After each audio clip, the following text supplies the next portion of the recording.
Bonjour! Aujourd'hui, j'avais envie de communiquer en fait sur l'ancrage. C'est pour qui? S'ancrer, c'est quoi? À quoi ça sert? Et comment?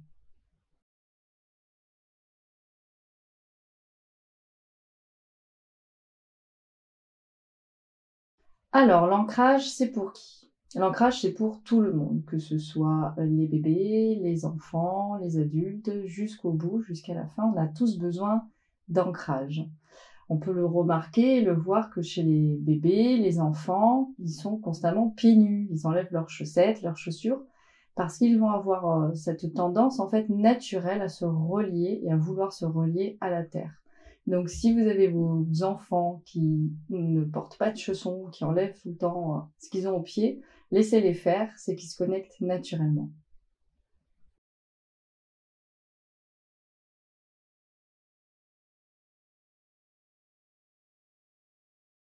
À quoi ça va servir de s'ancrer?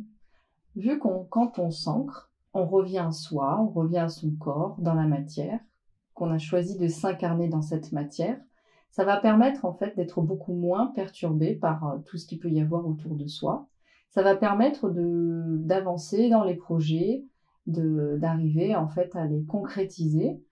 On va être aussi beaucoup moins fatigué, on va reprendre plus d'énergie, et ça s'occupe aussi de tout ce qui est inflammatoire à l'intérieur de notre corps. Quand on a beaucoup trop de charges et qu'on garde ces charges-là, ça va mettre en place des maladies inflammatoires. Alors que quand on se décharge à la terre, elle va récupérer en fait toutes ces charges-là. Une maison, elle a une prise d'air, c'est pas pour rien, c'est pour justement qu'elle ne explose pas et qu'elle ne pète pas, et nous aussi. Ça va nous permettre de décharger le trop-plein.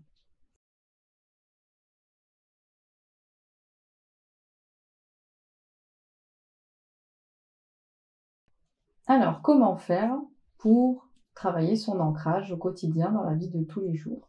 On peut faire de petites choses. Par exemple, toutes les activités sportives, comme la course, la natation ou autres, vont permettre de revenir à soi, de se connecter à son corps, et aussi les activités artistiques, parce qu'on va venir en fait vivre le moment présent, et plus on vit le moment présent, plus ça va nous permettre de nous aider à nous ancrer. Donc par exemple, on peut faire des coloriages de mandala et partir de l'extérieur et aller vers l'intérieur pour revenir à soi. Ensuite, tout ce qui est lié aux soins du corps, comme les massages, ça va venir toujours mettre le contact et dans le moment présent et en plus avec son corps. Le contact aussi avec la nature va nous permettre, quand on fait des balades en forêt, quand on va se baigner dans une rivière, nous permet de nous reconnecter à la nature et du coup à travailler cet ancrage-là. Il y a aussi des pierres qui nous aident, comme par exemple la jaspe rouge, l'obsidienne, le grenat et la tourmaline noire. Et enfin, il y a tout ce qui est méditation, visualisation, qui va permettre de travailler aussi l'ancrage.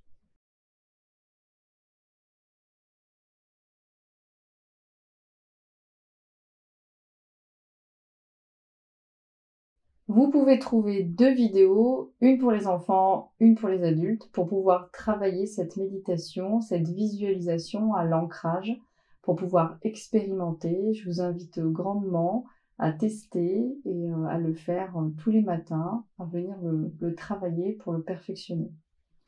Et je vous souhaite une belle journée.